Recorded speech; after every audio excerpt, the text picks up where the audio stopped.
სამი სიტყვის ოქროს წესი, რომელიც დაგეხმარებათ ხელოვნურ ინტელექტთან ურთიერთობაში. სამი სიტყვა პირობითია, მეგობრებო, და ორიენტირებულია იმაზე, რომ მიიღოთ კარგი შედეგი, ისეთი შედეგი, რომელიც მორგებული იქნება თქვენ საჭიროებებზე. ახლა რა არის ეს ეგრეთ წოდებული სამი სიტყვა? ეს გახლავთ ის, რომ როდესაც ჩვენ ვთხოვთ ხელოვნურ ინტელექტს, რომ ესე იგი მივიღოთ რაიმე შედეგი, აუცილებლად უნდა დავურთათ თხოვნას ასეთი რამ. აი სტილი, როგორია თხოვნის სტილი. აი რა გვინდა ჩვენ? მიპასუხე როგორც იურისტმა, მიპასუხე როგორც ექსპერტმა მასწავლებელმა, მიპასუხე როგორც გამოცდილმა დიზაინერმა. როცა ჩვენ ვთხოვთ მას, რომ გვიპასუხოს როგორც იურისტმა, ამ შემთხვევაში ჩვენ აუცილებლად მივიღებთ ლოგიკურ სტრუქტურირებულ პასუხს. როცა გვინდა რომ მივიღოთ მოკლე პასუხი კონკრეტული, მას ვეუბნებით, მიპასუხე როგორც ექსპერტი მასწავლებელი. და შემდეგ მიპასუხე როგორც გამოცდილი დიზაინერი, როცა გვინდა რომ მივიღოთ კარგი გრაფიკული ნამუშევარი.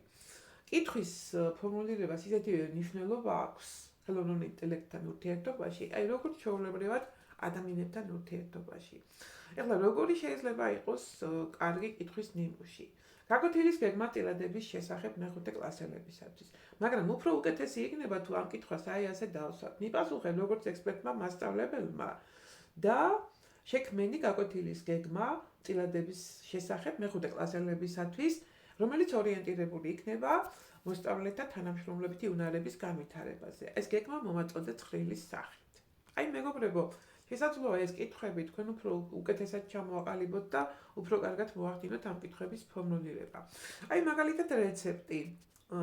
მითხარი რეცეპტი, მითხარი მარტივი რეცეპტი, მითხარი მარტივი 20 წუთიანი ვეგანური რეცეპტი, რომელიც არ საჭიროებს ღუმელს. ეხლა აი ეს არის ზუსტად ორიენტირებული და შედეგიც სასურველი იქნება აუცილებლად თუ მოსინჯავთ თქვენ თუ დარწმუნდებით ამაში.